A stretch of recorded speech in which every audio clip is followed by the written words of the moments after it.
everyone. Today I want to discuss with you about the dangers of road hypnosis. Now, the driver's manual, when you're reading about cars, they warn about this. Usually they say, well, it usually happens at night. The driver's driving, it's dark out, you don't really see too much, it's dark on the left, dark on the right, dark all around, and the only thing you can see is your headlights in the road. And people tend to stare at it, it's kind of boring, and they kind of fall into a hypnotic state, and they don't. What's so bad about road hypnosis is, if you down a few drinks and you get in your car, we've all heard about the dangers of drinking and driving. If you're texting and you're, driving, we've heard the dangers of texting, so there's some high-risk behaviors you're not supposed to do. But, if you do them, you probably at least know that it's not a good idea. The problem with road hypnosis is that even if you're a good driver who does everything right, tries to do everything right, tries to be as safe as possible on the road for yourself and for other drivers, and a bicyclist too, you can still fall victim to this. And what's so bad about it is that you don't realize you're falling victim to it. Now, if you're driving at night, you're saying, well, I'll have to be careful because it's night and all that. The thing is, road hypnosis can happen at any time. It can happen during the day. If you focus too much on one thing, you can hypnotize yourself. Now, generally speaking, during the day, there's probably a lot of distractions, so at least for car drivers, it's probably a little harder for you to get as hypnotized during the day, but it can happen. Bicyclists, new bicyclists have to be careful. I've noticed that there's a danger with new bicyclists because you often notice when people are first learning to ride a bike, they look at the road. They don't look up, they look at the road. Yeah, and that's understandable. I did it too. And then, of course, sometimes even if you're a more experienced bicyclist, you may get on this awful road that has debris and gravel, and you're looking at the road because you're trying to, navigate across obstacles. Problem is, staring at the road is a way for a bicyclist to become hypnotized.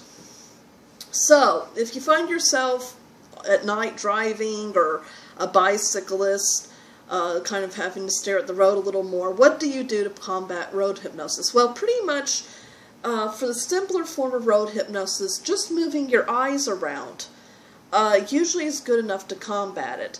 Now, you never want to do anything, move into where they interfere with you not seeing what you're supposed to be focusing on, which is what's in front of you. But, just move your eyes a little bit to the left, a little bit to the right, maybe a little bit to the top.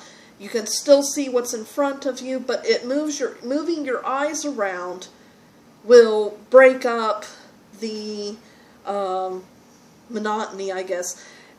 It'll, and you won't be getting so focused that you hypnotize yourself. So that's for simple hypnosis. It works for both car drivers and for bicyclists. Now, there's a different type of hypnosis that I wasn't aware of.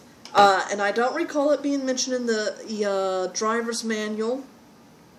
And I recently fell victim to it, which is why I'm doing this video.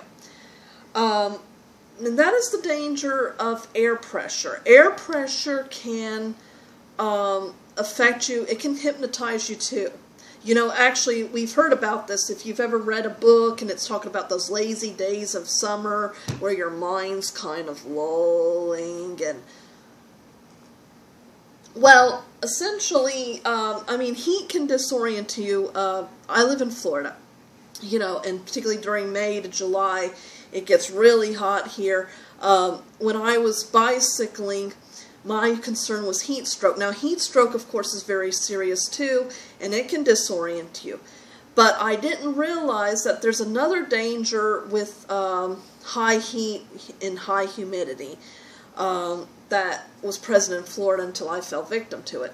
Now, another people that might have to be careful, I can't talk from my own experience.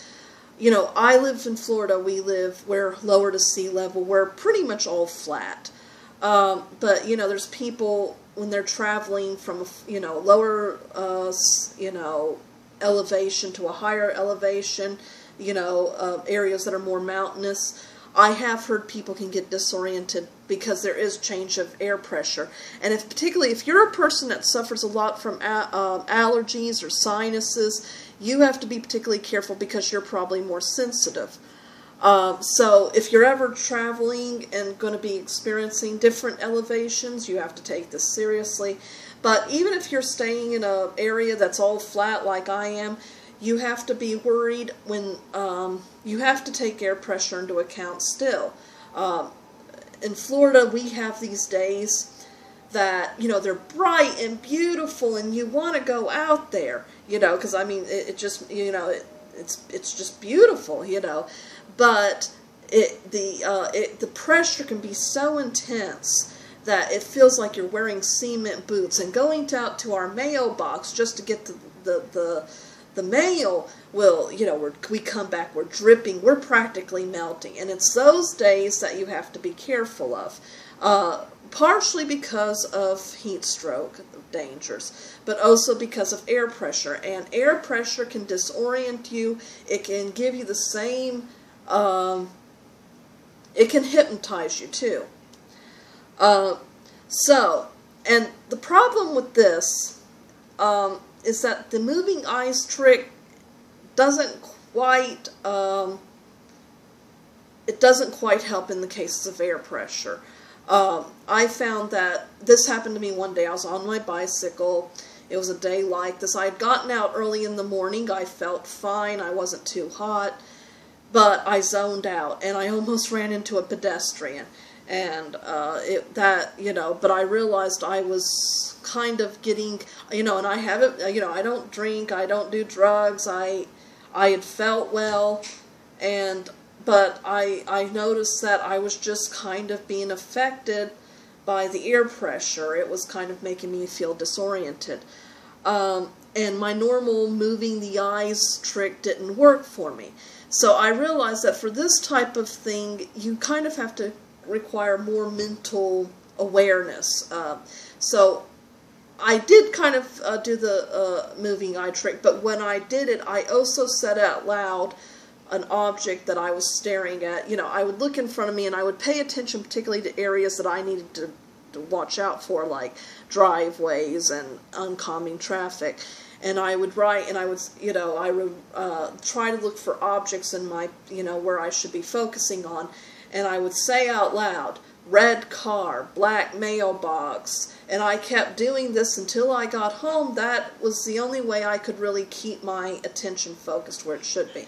So for air pressure type of hypnosis, I recommend doing that. I started realizing probably a lot of these stupid road games that people used to play when, you know, when they went on car trips was probably a way to keep the driver focused on, you know, and not get hypnotized. Now, so that works for the air pressure type hypnosis.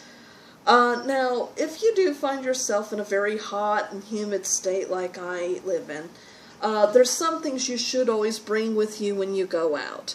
You know, sunblock's good. You know, we all know about sunblock and water.